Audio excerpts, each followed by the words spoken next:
This is a presentation of BSRN, Box Studios Radio Network. The Power Play Post Show is on the air, covering minor league hockey since 2003, and now covering the Binghamton Black Bears, with news, reactions, and in-depth interviews only heard here. And now from the Box Studios in Kirkwood, New York, here is your host of the Power Play Post Show, Bob Howard. And hello, everybody. Welcome to another edition of the Power Play Post Show. This is the show for November 7th, 2024. This is Season 14, Episode number 17, and Episode 456 in the long-running podcast that is the Power Play Post Show. Hello, everybody. Welcome again to another edition of the Power Play Post Show. Again, I am Bob Howard. Thank you very much for tuning in and listening. We got a great show planned for you. I'm very excited about our guest that we're going to have on the show this week. Scott Ramaekers. He's been with the team for a little bit from last year and a little bit from now, and there's still this really strong connection between he and the Black Bears organization because of the SUNY-AC relationship, which I know Brant Sherwood really loves to tap into, and he's done so very nicely for himself over the past 2.5 years of being the head coach here with the Binghamton Black Bears. So last weekend, obviously a couple games, one on the road, one at home. This upcoming weekend, we get 2 games in a row at the barn at Division's Veterans Memorial Arena, which is kind of cool. So not the away and home on Saturday, which I heard someone talking about, and I think it was Brooks talking with Brant about the, you're on the road and then you gotta, get back onto the bus. And so there's 2 trips, right? The Black Bears have to make the trip to the away team, play the game, and then make the trip back, where the team that they're playing against or a team that they're playing against may not have that same travel. So I think the Black Bears fared well, though. Let's be perfectly honest. I think they fared well in the time that they had to do that the first, 4 weeks of the season. So let's get right into this. The Power Play Post Show is on Spotify, Apple Podcasts, Pocket Cast, YouTube, Amazon Music, and iHeartRadio. Just search Power Play Post Show on whichever platform you listen to your podcast, and please subscribe. Please join the Power Play Post Show Facebook group. It's where I post any news and information about the team. I post it there first. Just go to Facebook, search for Power Play Post Show, and please join. Check out binghamtonhockey.net for all your Binghamton hockey information and curiosity. And again, on this edition of the Power Play Post Show, we're very excited to have Binghamton Black Bears forward Scott Ramaekers here on the show. And he's from Hamburg, New York, which I know pretty well. I know Buffalo and Rochester and that whole area. Chicago. I know I don't pronounce it right, but I like to go up there. There's some shopping I like to do up in that area. Very, very cool place. Western New York is not that bad. I know Scott likes the rolling hills here in Binghamton and the Catskills and things of that nature. So very cool. Great conversation with Scott today. Really excited for you guys to hear that as well. All right, so let's get into this a little bit. The quick thoughts on last weekend's games. Both games went into overtime and then eventually to the shootout. A shootout win on Friday over the Venom 5-4, and then a shootout loss on Saturday 4-3 to the Hat Tricks. Neither game was perfect for the Black Bears, but it seemed neither game were they out of the game as well. Saturday's game, though a loss, showed the fight, heart, and determination of the team. With Danbury having a 3-1 lead going into the third period, the Black Bears clawed their way back. The Black Bears also outshot the Hat Tricks in OT 6-0. The Saturday loss was probably still more of the important game than the shootout winner from the night before. Again, we will look back at these 4 games and say, with the players out injured like Stone, Steph, and Yates missing a couple games, the Black Bears were still 3-0-1. That's what's important here. I think there was successes as well throughout the last 4 games. First goals for some players like Chris Mott and Scott Ramaekers. Okay. Also, there were things to work on. The neutral zone play, transitioning into each zone, protecting the puck, and, of course, the penalty kill and the power play. Now, the power play is interesting, right? Because the power play, they have 12 power play goals on the season, right? That's pretty awesome in the first 8 games of the season, right? But they've had 60 chances. So they've had the most chances, but they've scored the most. But I think they're only scoring 20% of the time. And we know the Black Bears can do better on the power play. Okay. So the Black Bears. So I want to say, again, I wrote about it on Monday. I think that we're going to look back, and I know I've emphasized this a lot. We're going to look back on these 4 games and go, you know what? They were not at their best, and they still came out good. And there are things to work on. Coach knows this. If you heard him during the Tully's Good Time show with Brooks Hill, he was very honest about some of the things that even I've mentioned about this team's performance over the past 4 weeks. However, I think he's positive about their future, just like I am as well. So I really do think that the team is okay. They're fine. Yeah, they're having a little bumps. But I also believe that the league is a little bit better, too. I think there's some better players in the league. I think coaches are getting a little bit better. Right now, everybody in this league has at least 1 win, right? That's really early on. We've seen teams go months without getting their first win. But in this league this year, I think maybe there is a little bit more parity. That's a possibility. But I also think that the teams are just better. I think the players are a little bit better. We're having more players come down from the SP and playing in the FPHL. And as we're recording this right now on Wednesday, I know of a signing that's happening for the Binghamton Black Bears. It is a guy with SP experience, and he's going to be here. And you're going to find that this guy has good experience up in the SPHL. And, you know, he may or may not have been a teammate of Brant Sherwood. And I think he's going to help this team down here. And he has been in practice with the team all week long, or at least for a few days leading into this weekend. This is an agreement that Coach Sherwood had with this player for some time now. I've known about this. And you guys are going to know about it too. I'm not going to mention it because if I release the show at 8 o'clock in the morning and they don't announce it until 12 noon, I don't want the Black Bears or Brant Sherwood to be pissed off at me. And not that I think they'd be pissed at me, but they'd be like, come on, let us at least announce it first. But I think fans are going to be happy with this player that's coming in, and I think he's going to really help out the team. All right. The Black Bears have 2 games this weekend. Friday night at home, they see the Dashers Hockey Club come to town for their first of 6 meetings this season. We play them 4 times at home and 2 times in Danville. Okay, the Dashers are in the Empire Division, and they have a record of 1-4-1 in 6 contests, and are 7th in the division with just 4 points. Their top point getter is Brandon Stovetsky. Yeah, we'll go with that. Who has 2 goals and 9 assists for 11 points. Netminders are Parker Rutherford, who is 1-2-1 with a .474 goals against average, but has a respectable .904 save percentage through 4 games.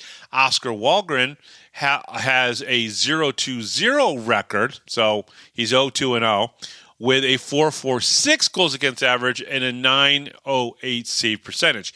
Both of these goaltenders have good save percentages, so they save a high percentage of the goals or the shots that come at them. Look at the save percentage here, which is more a reflection on the goaltenders, where the goals against is more a reflection on the team in front of them. AJ Tesario is their head coach, a former Danville Dasher, played from 2014 to 2020. He was also on the 2016-2017 championship team who beat the Berlin River Drivers. Okay, so he has some experience in this league as a player and has won a championship. On the power play this year, the Dashers have 3 power play goals in 29 chances for a 10% success rate. And on the PK, they've given up 8 power play goals through 28 kills for a 71% kill rate. It'll be very interesting to see how the Dashers do when they come in here and play in Binghamton. This will be one of the bigger crowds that they're going to ever see this whole season. This game is going to be a sellout. I mean, I would be very surprised if they didn't sell the remaining amount of tickets. I think there's only a couple hundred left. As you're listening to this on Thursday, probably only a couple hundred left. I know Gary Ryan's coming to the game, and he's not sitting next to me because the seats next to me have been already purchased. So it's going to be a busy game. I believe this is our Word of Life game, which is usually one of the first sellouts of the season. The first game of the season that we had at home was not a sellout. It was the banner raising ceremony, and they fell short by a couple hundred tickets. So it'll be very interesting to see how the Dashers do in front of a really big crowd. I think they're going to be looking around and going, wait a second here. We can get crowds like this in this league? Yes, you can here in Binghamton. It's a benefit. I think it's a good thing for some of these players. A lot of the players that I've talked to over the past 2 years with the Black Bears, they've never played in front of crowds this big until they came to Binghamton, which is very interesting. I know Brant Sherwood is like, he uses it as a marketing tool. He uses it as a recruitment tool that the fans in Binghamton are so passionate, and there's so many of them that come out to games. And I think that's really good for him. It really helps him be able to market and recruit players. I even talked about it with Scott Ramaekers as well. So I think it'll be interesting to see how the Dashers do in front of a big crowd like that. And hopefully the Black Bears will get back on the winning ways, as they lost, obviously, the last game that they played in the shootout last Saturday at home. So it'll be interesting to see how this works out. Okay, the Black Bears then take on Saturday night, Military Appreciation Night, against the Port Huron Prowlers. This is the second meeting between the two teams, who will see each other 4 more times after Saturday night. In the first meeting of the season, the Black Bears won the game in overtime on October 26th off the stick of Kyle Steffen. Let's listen to Cole Parenti and his call of those goals.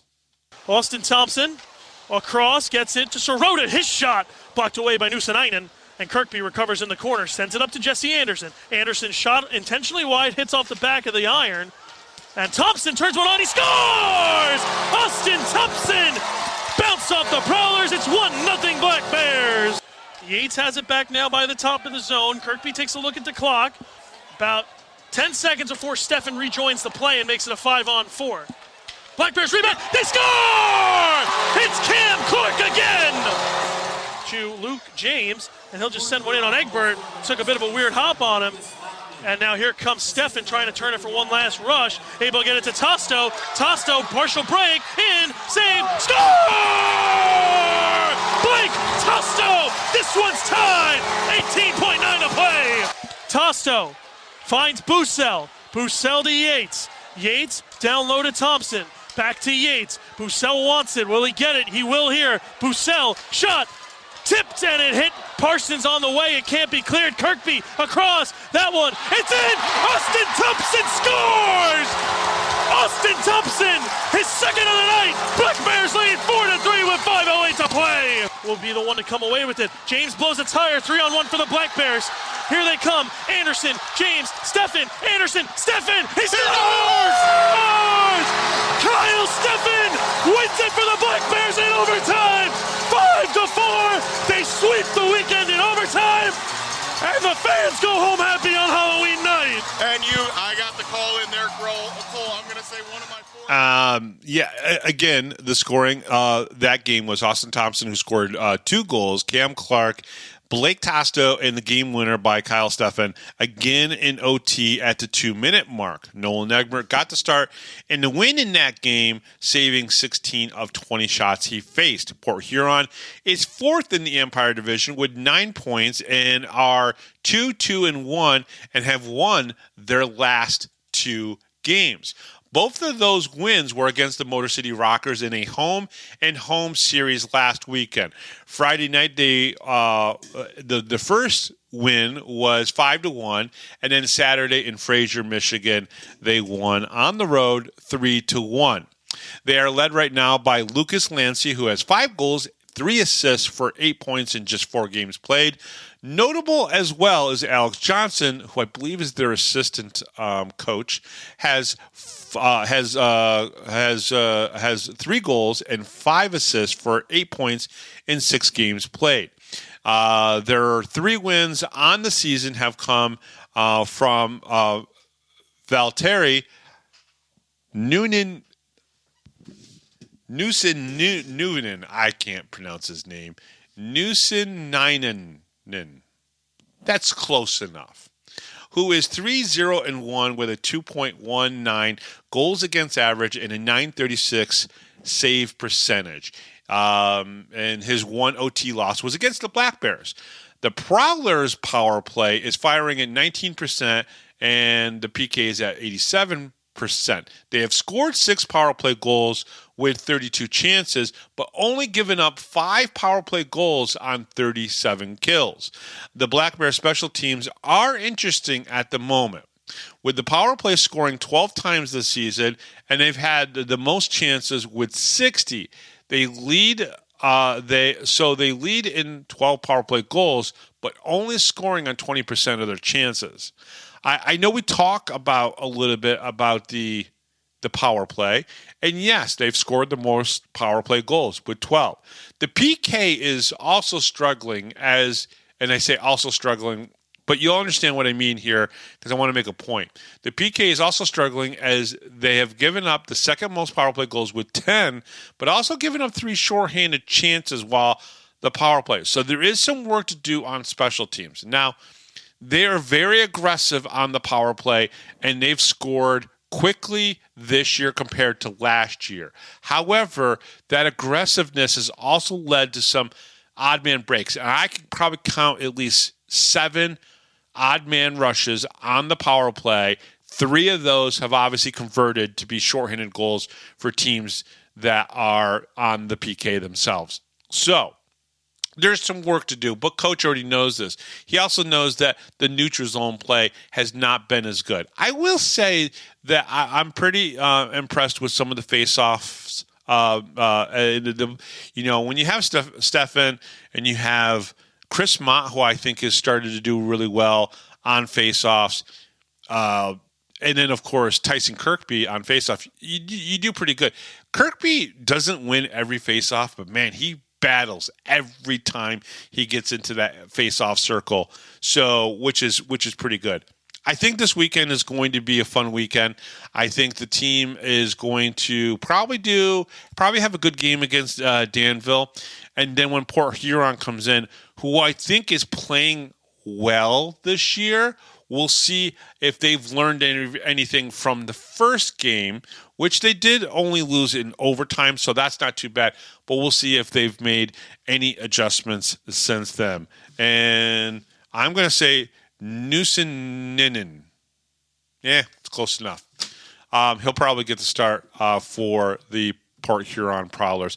I got to go listen to the game when Cole was actually saying his name. If I hear it over and over again, I'll get better at it. So hopefully I'll get better at it before Sunday's podcast where I will be back.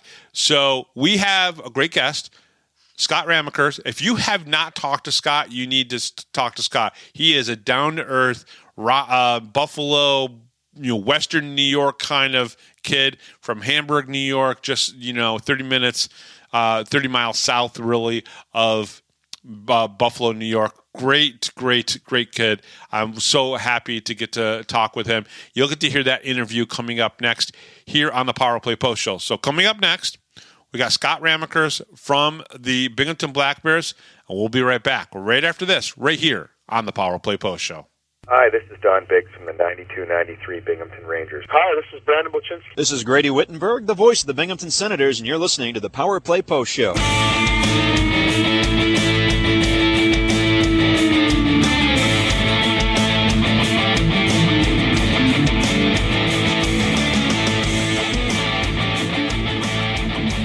Here is another Power Play Post Show interview exclusive with Bob Howard. And welcome back, everybody, to the Power Play Post Show. I am very happy to get to talk to this gentleman and bring him on. One of the best parts is, he's a New York kid, and he's from Hamburg, New York, which is just south of Buffalo. And so there's a lot of great hockey things that we can talk to him about. But he does come to us, obviously, from the Binghamton Black Bears. He is Scott Ramaekers. Scott, welcome to the show. Thank you very much for coming on. It's been a pleasure to get to know you a little bit and talk to you. There are some people that, we were just talking about that, have played here with the Binghamton Senators and the Senators organization when Binghamton was in the AHL, and obviously a lot of people around Buffalo that that helped coach you and everything. Thank you so much for coming on the show. Yeah, thank you for having me. So let's talk a little bit about it. You grew up in Hamburg, New York. Tell us a little bit about Hamburg, New York, and what that's like. I mean, I've been through there. I've driven through almost everywhere in Western New York. But tell the fans a little bit about Hamburg. Yeah, so Hamburg's a small town. It's about 30 minutes south of Buffalo. Part of the town actually does neighbor Lake Erie, so not too far from one of the Great Lakes. And I mean, there's not a whole lot going on. Again, it's a small town. I went to a small school. Everyone kind of knows everyone. So, yeah, I mean, nothing too crazy. But the friends that you knew in Hamburg are part of the reason why. I would love it if you told the fans the story about how you got into hockey, because in some cases, it's a lot of times it's because of parents. They enjoyed it. Or they played in it, but for you, it's more because of your friends, correct? Yeah. So, my dad played football. He was a wrestler and played baseball. So none of those were hockey. One of my first friends in kindergarten, still my best friend to this day. He played hockey. His parents were huge Sabres fans. He was a huge Sabres fan, and me and my dad would watch the Sabres, but, I never really thought about playing. And then I would go over to my buddy's house, and him and his twin brother would be playing hockey, and the neighborhood kids would be playing hockey. And then one day I came home from school, told my parents, like, hey, I wanted to play hockey. And my parents kind of had the thought, like, yeah, we'll put him on skates. He'll probably fall down a bunch of times. And you probably did, though, right? Yeah, probably. I still fall down a lot. So, no, they thought that I was just going to, fall down, not like it, get discouraged, and, go play football or do some basketball. And I kind of just stuck with it. And, I mean, to this day, I'm forever grateful for, my best friend kind of introducing me to the sport. Now, what's interesting is what did you fall in love? What part of hockey did you fall in love with when you were a kid? Because I know for me, we used to play on a beaver pond. It would freeze over, and we'd go down with the worst skates ever, no pads, and just go and play because we loved the game. But what made you fall in love with hockey when you played? I don't really necessarily know. I guess I think like part of it that helps is like the Sabres were good. So just the buzz around the town about, hockey, and everyone, like, I mean, you don't really see it that much anymore, but like just playing street hockey, and obviously cold winters, like going out on the pond with your buddies and dragging a net through the snow. And, my dad would build a rink in the backyard back when, Buffalo winters used to get a lot colder back when we were able to. He'd build a rink in the backyard, and I'd be out there forever. So I think it was just like, I don't really know if there's one thing exactly that I could pinpoint, but just like, it was just always around. I watched every Sabres game as a kid. Mm-hmm. I mean, when the Sabres lost to the Senators, I remember it was like the end of the world. I was so like emotional, and just a kid, just like loving the sport. I don't know. I guess I can't really pinpoint like one exact reason, but I just started playing, and once I started, I just couldn't stop. Let me ask you this, Scott. In your lifetime, who is the greatest Sabre that you can pinpoint and say he is the best? He's the guy I enjoyed to watch the most who played with the Sabres. Who's that one guy for you? When I was a kid, I used to love Danny Briere. Oh, absolutely.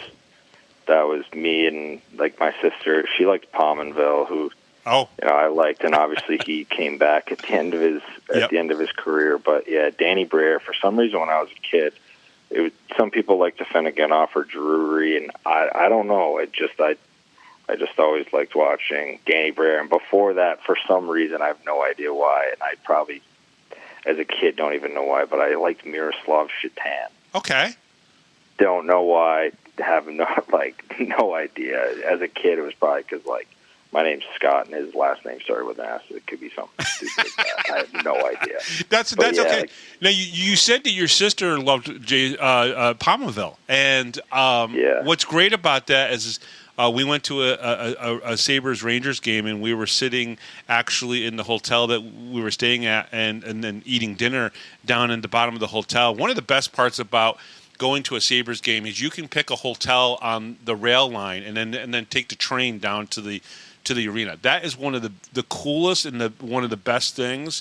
It makes it so easy. So you can actually drive to a hotel, and we did this, and you can go down. Well, Jason Pominville was actually eating dinner a table right next to us with his family, and he was just so kind to say hello and whatnot. And but there's a guy who played with Rochester Americans, and so I knew of him very well. And super awesome story there. Yeah.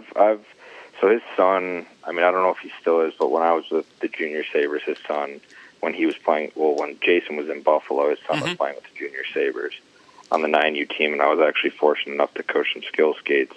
Now, for his son, who's unbelievable. But I've encountered, or I've had a few, conversations just like through the halls, like, hey, how you doing, whatever, with Jason. He's always been super kind and super kind to everybody around and stuff like that. So. Well, he's very well down to earth, and without a doubt. Now, I have to imagine, because you played a lot of your youth hockey within basically the Sabres, junior programs, tier 3 programs, things of that nature. There had to be a lot of former Sabres. So one of the really great things about Binghamton hockey is that some of the players who played in the AHL, whether it be for the Whalers or the Rangers or even the Senators, stayed back and coached youth hockey. And I have to imagine that a lot of the teams in Buffalo kind of get a little bit of that rub too, where players who played with the Sabres, they make their home in Buffalo and they have coached there. What can you tell us about youth hockey in that, in Buffalo? Because I got to imagine there's a lot of people that, if you said a name, people would probably recognize that name, and they're helping youth hockey in Buffalo. Yeah. So, I mean, coaches that are still in. So Matt Ellis was one of my skills coaches growing up, who played for the Sabres for a while, and now is with the Sabres. Nick Tuzzolino, who was a Binghamton Senator, I believe, for a bit. He was my junior coach. Tim Kennedy is another one that played in the NHL and was from around here. And then you just see guys around the rink, like I said, Jason Pominville. I mean, Kevin Adams was the president of the junior Sabres when I was there. So yeah, I mean, just being around those guys and stuff just really just helps you, and just, it's weird, but I mean, just how they handle themselves around the rink, even though they're not playing still, just their professionalism, how they show up to the rink with a smile on their face, just stuff like that you sort of pick up on. And yeah, I mean, I've been super fortunate to be around a lot of professional hockey players that came back to Buffalo, and same thing like you said, they played there or played there throughout their career sometime, maybe got a job there, and they just kind of stuck around. And I mean, it's Buffalo, so it's not a huge city, so, and it also is hockey, to where it's kind of small and everybody sort of knows everybody. But yeah, no, it was cool. It was just cool growing up and just around the rinks, and you'd see the Sabres pop in with the Harbor Center now, you see the Sabres practicing over there and stuff. And with Pat Coletta was down with the junior Sabres for a bit.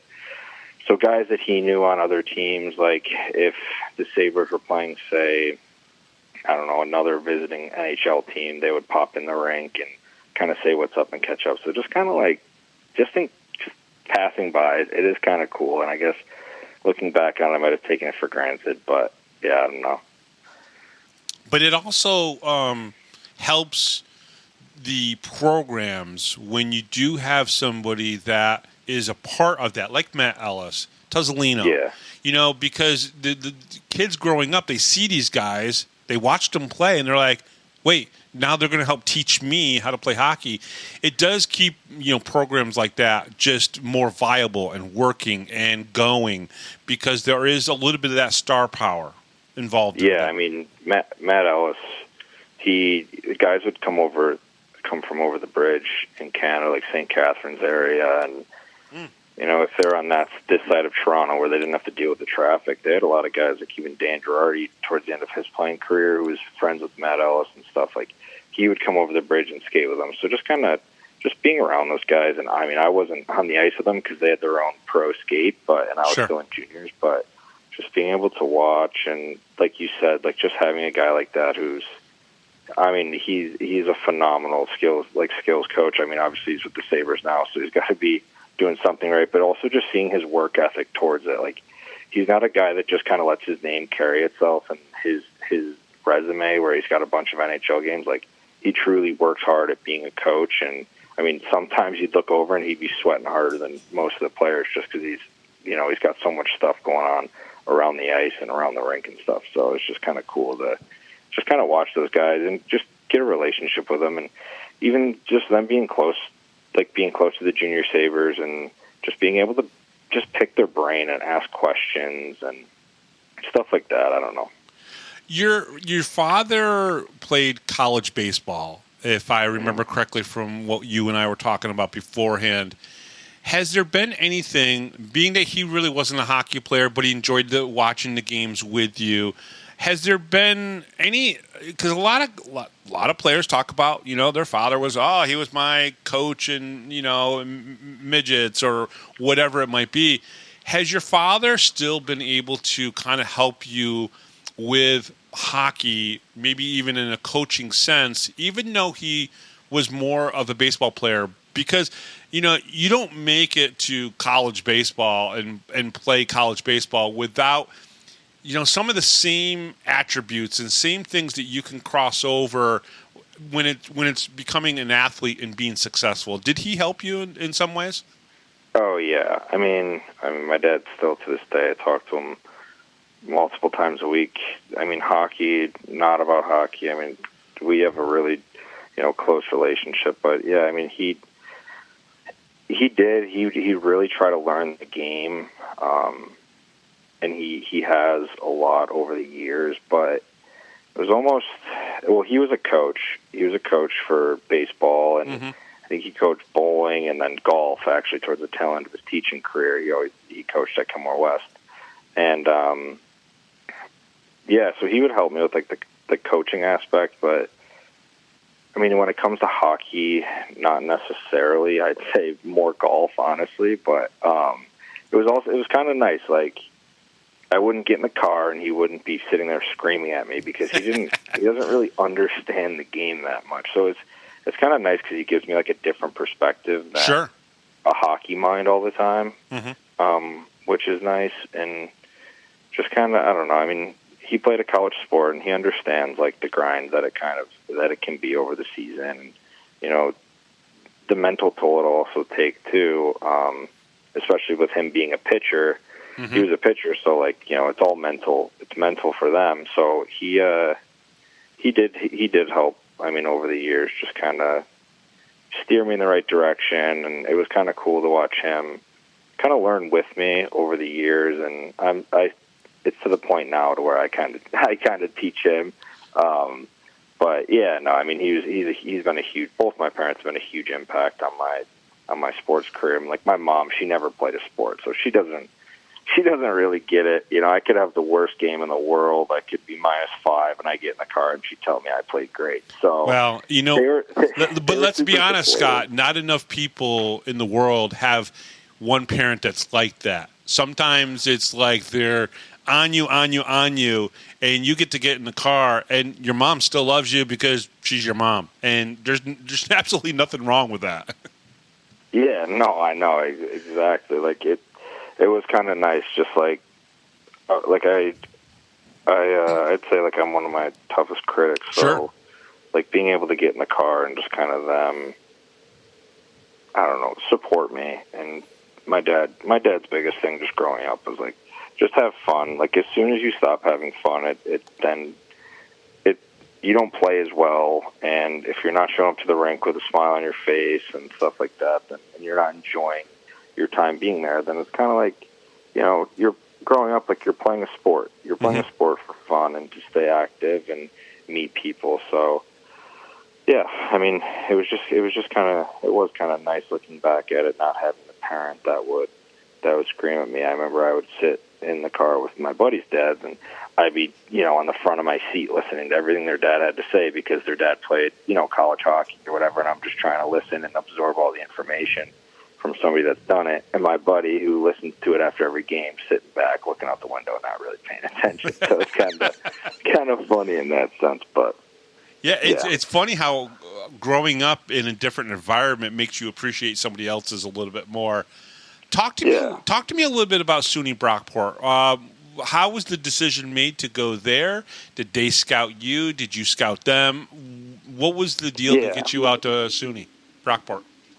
Yeah, so when I was playing for the Junior Sabres, one of our assistant coaches, he went to Brockport, and he reached out to them and said, "Hey, you know, I got 2 guys, me and one of my other teammates and juniors, like, hey, they need a spot to go. They're 20 years old. I think Brockport would be a good fit." So they came and watched and stuff like that, and there was a few other schools that I went and visited, and nothing really clicked. And when I visited Brockport, I don't know, it just kind of felt, I know everyone says it, it's kind of cliche, but it kind of just felt like home.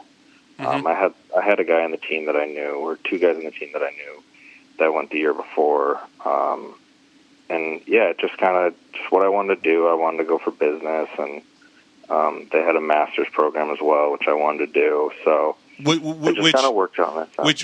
What did you get your master's in? In business as well. In business, yeah. Nice. Yeah. So the original plan was to do 4 years at Brockport and then do a 5th year at. They had a program set up where I'd get my master's from RIT. Well, when COVID happened, I came in with enough credits and stuff, so I was able to graduate my undergraduate in 3 years, and then Brockport did offer a 2-year MBA program. So I was able to finish up my MBA those next 2 years and play hockey because COVID took that 1 year hockey away. Yeah. So I was able to, I was kind of able to do both, which was nice, and I did have to take some summer classes and stuff, which obviously stinks when it's nice out, especially being from Buffalo. You only get so much time, but there's so much nice weather. But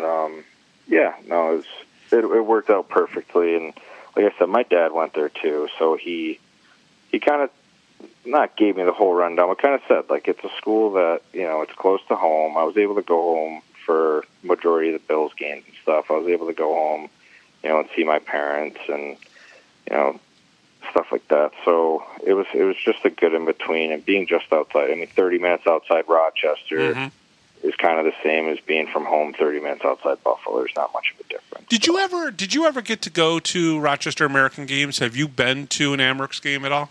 Yeah. We used to go to a ton of them. Mm-hmm. Like if they had a game during the week, we would usually pop in and go to a game. And there was one of the guys on the team's dad had knew somebody that could get us tickets and stuff. Because obviously you're in college, so money can be tight at times. Sure. So he would hook us up with tickets, and we would go. There'd probably be anywhere from 5 to 10 of us, like a car or two, would go down to the game and just enjoy and watch. I mean, those games are exciting. I really enjoyed going and watching the Americans.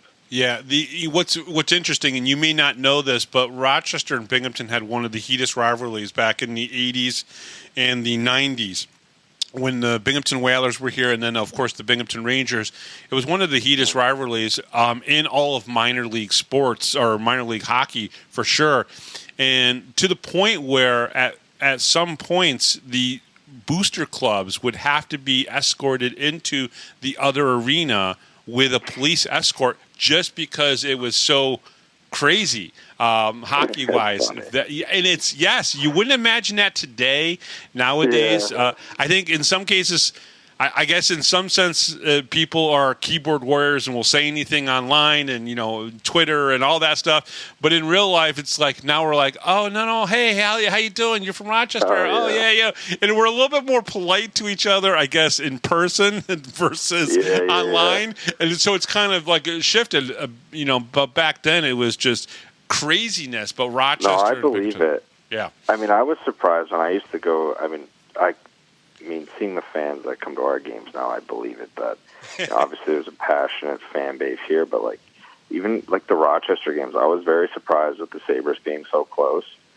Their fans out there love the Americans. Yes, and that's also part of the reason we would go to the game. Obviously you had to watch hockey, but the atmosphere was just super cool. It's not a huge arena, but they would do good on numbers. They'd fill it up with people and stuff. So it was fun. It was always fun going down to those games and just kind of watching. And then, with the Sabres, not being great lately, all we talk about is their prospect pool. So it was cool kind of going down, being able to see some of those guys kind of come through Rochester. And when you watched the games, when you watched the Ramaerkers play, when you were there, were you guys also kind of examining how these players played? Obviously, some of these guys were going to make it to the NHL and play. Was there a little bit of a scouting? Were you kind of watching and trying to learn a little bit, see how maybe they make decisions on the ice and so on and so forth? Was there any of that happened when you did go to those games? Oh, yeah. Yeah, I mean, definitely. I mean, they're in the AHL. They're high-level hockey players. I mean, they're a step down from the NHL, right? So just going and kind of seeing what works and just stuff like that. And if it's working in the AHL, I promise you it's probably going to work in the SUNYAC. So we would go and watch for sure and just kind of see trends and kind of what they do on the ice and stuff like that. Yeah, for sure. In 2022-23, that season, you were named captain of the team. Talk about that. Yeah, no, it was a real honor. I mean, like I said before, going to Brockport just kind of felt like home and stuff like that. So being able to be a captain at a place that I care about so much, it felt good. And it kind of matures you a little bit, right? It kind of matures you when a coach puts a C on you. It kind of matures you a little bit, doesn't it? Yeah, and it definitely does. I just always try to take pride in just being a good teammate in general, just to people, and honestly, it was just one of those. The team voted, and I was the captain, which was an unbelievable honor. But just trying to just stay who I am and just keep being a good teammate. And having the letter is a great honor, and obviously there's more responsibility that comes with that. But it just kind of felt good knowing that my teammates had enough trust to give me, to have me be their leader, and that they felt that they were able to look up to me and kind of just bounce ideas off me and bounce things like questions and stuff like that. So you know that because of his time with the SUNYAC schools, Brant Sherwood has got a bat phone, and all he has to do is pick up the bat phone, and he gets a player from SUNYAC. There's a pipeline of some sort for him to get SUNYAC players. He really does believe in the Division III guys, especially the SUNY guys. Can you talk a little bit about your first conversations with Brant Sherwood? Yeah, so he reached out after what would have been my senior year. So it was actually would have been my first year of graduate school. He reached out and asked if I was interested to keep on playing, and I kind of just said, like, hey, I do have a fifth year, and I am in the middle of my master's program, and I'd like to finish that up and play one more year of college hockey, and then. And I guarantee you, Scott, he said absolutely 100% finish your college degree, because yeah, he did. I still have the messages. Do you really? Yeah. I mean, he reached out, and I told him that, and he was super understanding, and I just kind of said, like, I can't really tell you exactly for sure what's going to happen next year, if I'm going to want to keep playing or kind of where life's going to take me. But, I'd definitely like to touch base again next year and stuff like that. And then the next year we went up and we came actually nearby and played Cortland on Wednesday, Sherwood's alma mater. Yeah. And Eggy was actually there, and L.A. was there, but I didn't know L.A. at the time. Right. And we ended up losing, and Eggy was in the hallway, and I was talking to him, kind of just asking him questions and stuff like that. So you knew Eggy at this point already? Yeah, Eggy went to Brockport. See, there you go. There's the connection. That's what we were looking for. Yeah, so yeah, me and Eggy were teammates, and I kind of kept in touch with him, I think, a little bit during the year, but obviously he's got a season going on, and I was at Brockport, had a season. And then I saw him in the hallway and just started asking him a ton of questions, and he had nothing but good things to say. And then I woke up in the morning, and Sherwood texted me, and I needed a little bit of time to kind of, like, our season just ended and stuff like that. So I told him, like, hey, like, let's touch base, next week. And he was like, yeah, for sure. He understands that, it's just the physical and mental toll that he understands the grind that you guys go through. Yes. Oh, he completely gets it. And so we touched base, and he kind of just talked about how passionate the fans were, and the arena itself, and that at the time, I mean, he told me, like, we have a legitimate chance of winning it and stuff like that.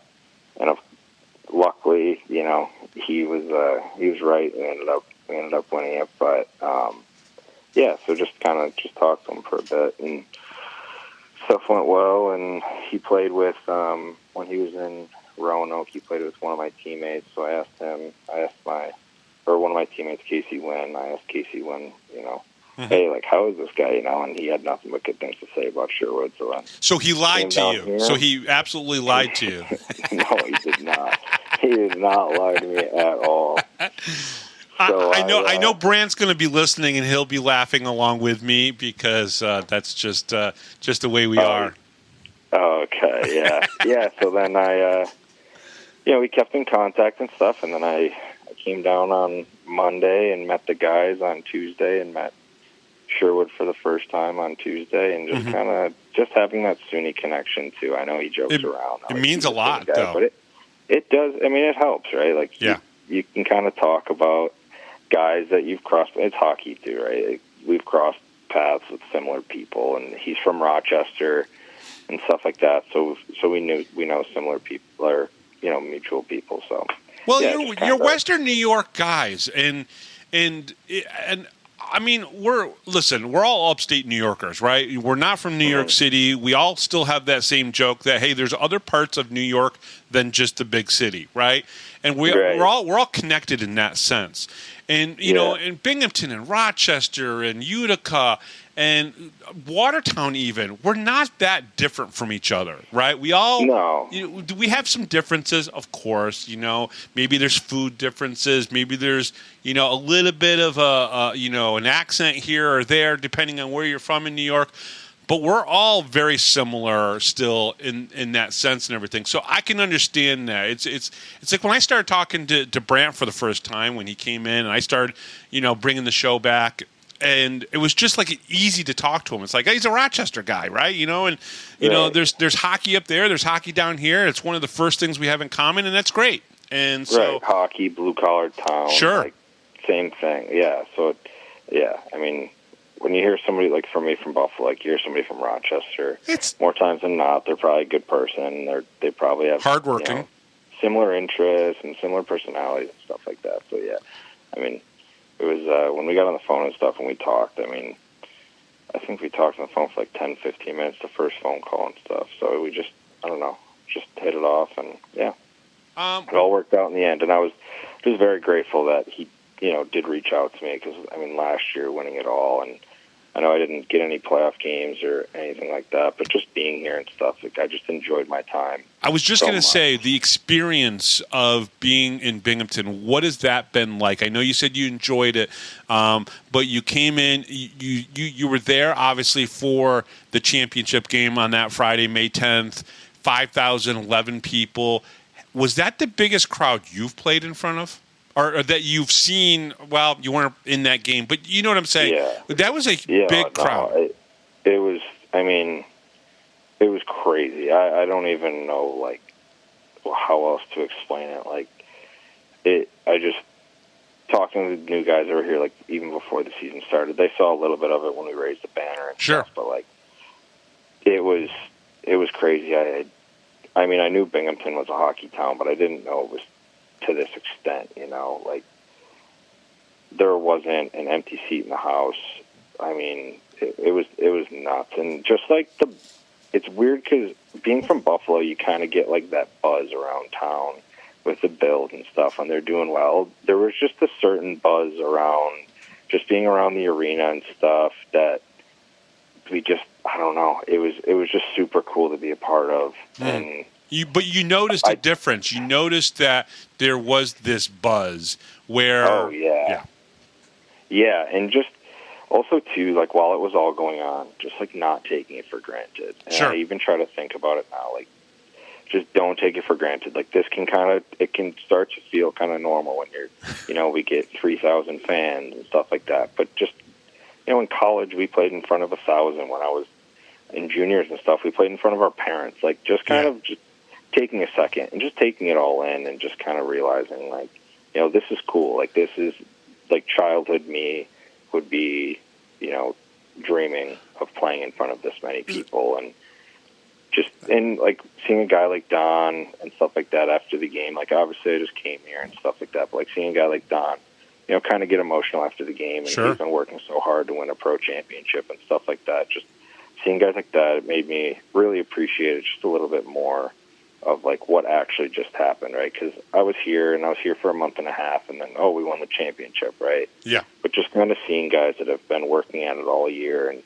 just how much it really meant to them, and just being out on the ice after, and running out of the tunnel after we threw all of our gear on, just get out there and celebrate with the guys. Like, I don't remember that moment because there was just so much going on. My emotions were so high, and just being a part of it was cool. And it just makes you hungry to kind of just get back to that, just bring another one back here. So that's really awesome. That's what matters, is really still having that hunger. Let me ask you this question. I don't want to embarrass you, but you told me something off air, and I hope this is not an embarrassing thing.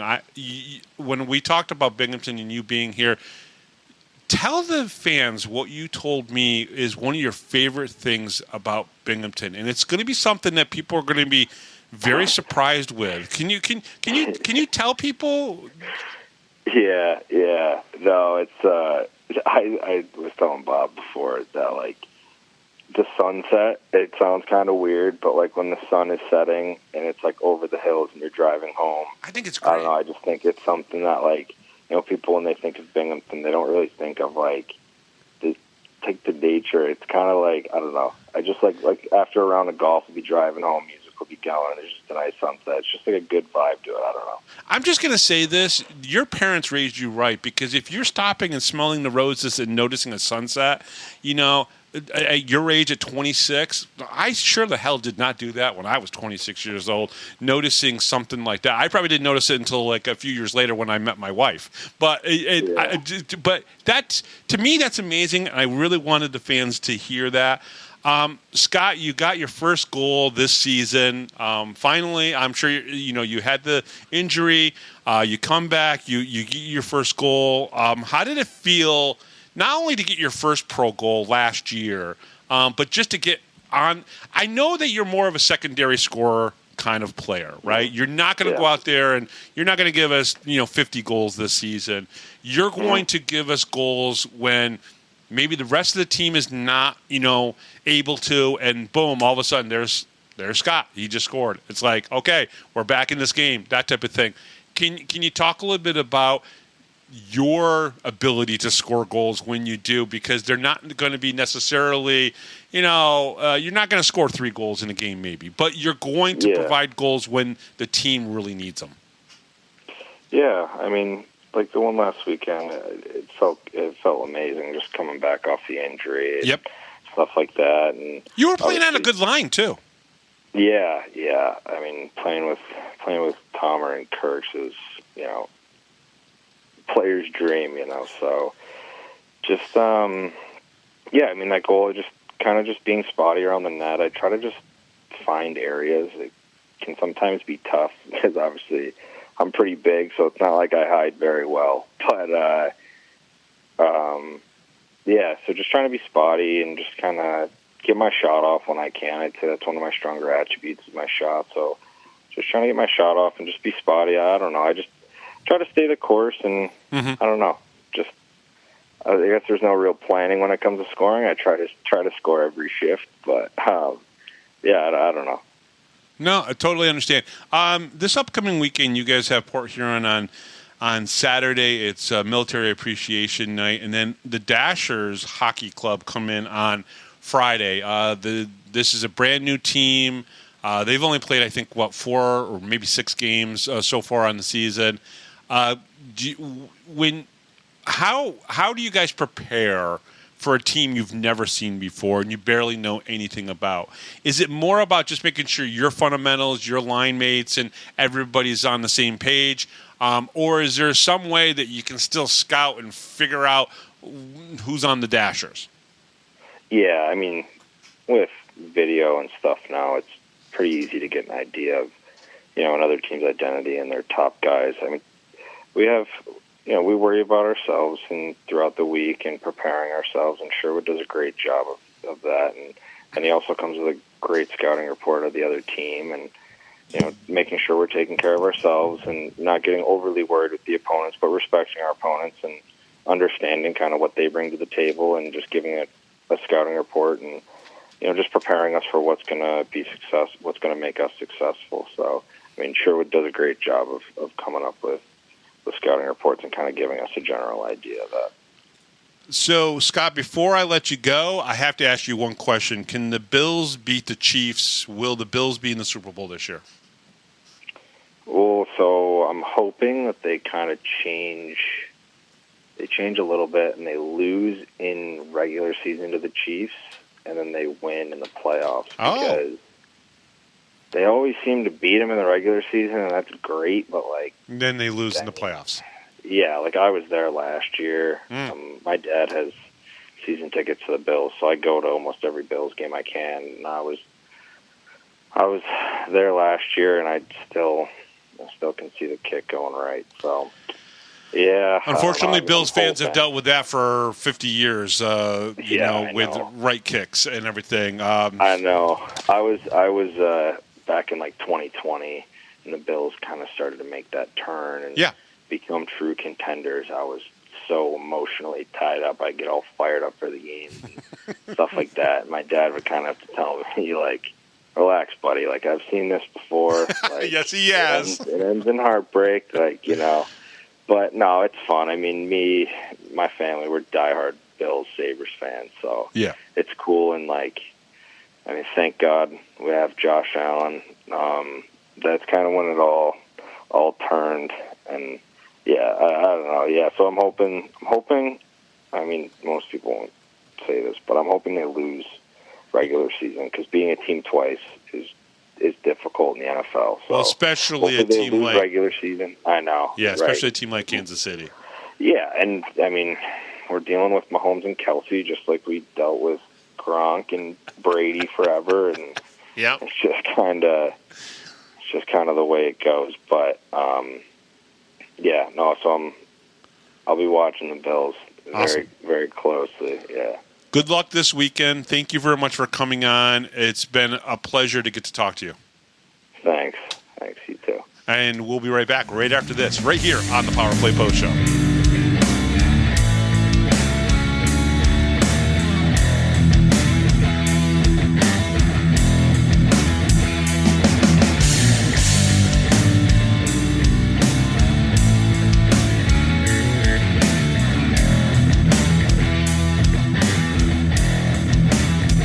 If you're a Binghamton hockey fan, then you need to check out binghamtonhockey.net for all your news, stats, information, the Binghamton Hockey Hall of Fame, top 10 lists, profiles, and so much more. That's binghamtonhockey.net. You're listening to the Power Play Post Show. And welcome back, everybody, to the Power Play Post Show. That was Scott Ramaekers of the Binghamton Black Bears. Really enjoyed my conversation with him. I probably was on the phone with him for a good hour and 20 minutes. Got a lot of great, get to know him a little bit. He very, very down-to-earth kind of guy, Western New York. And there's a lot of things that, he and I were talking about that upstate New York, whether you're from Binghamton or Utica or Syracuse or, even that part of Buffalo, Western New York, we're a lot alike, and I totally agree with him on that. So, upcoming weekend, they have obviously the Dashers Hockey Club. I want to keep calling them the Danville Dashers, but I know we're not supposed to. It's the Dashvilles. It's the Dashers Hockey Club. I will learn how to talk this week. I promise somebody. Sometime I will say something right and correctly. But either way, they will play the Dashers Hockey Club. Should be a sellout game on Friday night. And then Military Appreciation Night is on Saturday. If you haven't seen the jerseys, wow, these are pretty awesome jerseys, and I'm pretty sure that they will be auctioned off after the game. But excellent, excellent jerseys. Great design. I think E.J. Worth outdid himself on those jerseys, and I know some of you have seen them online, and they look really nice. So they will play against the Port Huron Prowlers on Saturday night on Military Appreciation Night. And then we will have a podcast. We'll have 6 more questions with Scott Ramaekers on Sunday. We might also have another interview. I am working on something that will be kind of neat for Sunday as well. So there's a lot of stuff coming up. 2 home games for the Binghamton Black Bears. And, of course, our weekend wrap-up show on Sunday. So look forward to that. So the Power Play Post Show is on Spotify, Apple Podcasts, Pocket Cast, YouTube, Amazon Music, and iHeartRadio. Just search for Power Play Post Show on whichever platform you listen to your podcast, and please subscribe. Please join the Power Play Post Show Facebook group. Just go to Facebook, search for Power Play Post Show, and please join. Check out binghamtonhockey.net for all of your Binghamton hockey information and curiosity. Thank you to Rob Lapoulis, our MC, John Petitucci, our musical director, as well as Binghamton Black Bears forward, Scott Ramaekers. I am Bob Howard. Thank you so much for listening, and we'll talk to you next time right here on the Power Play Post Show.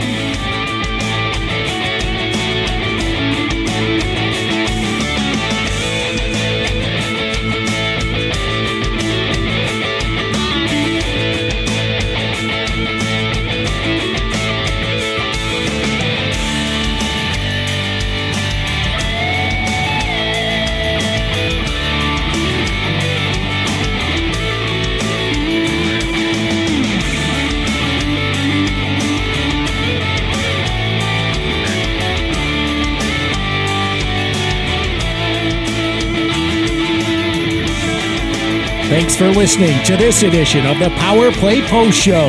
Be sure to tune in next week to the Box Studios Radio Network for all the latest Black Bears news and interviews from around minor league hockey.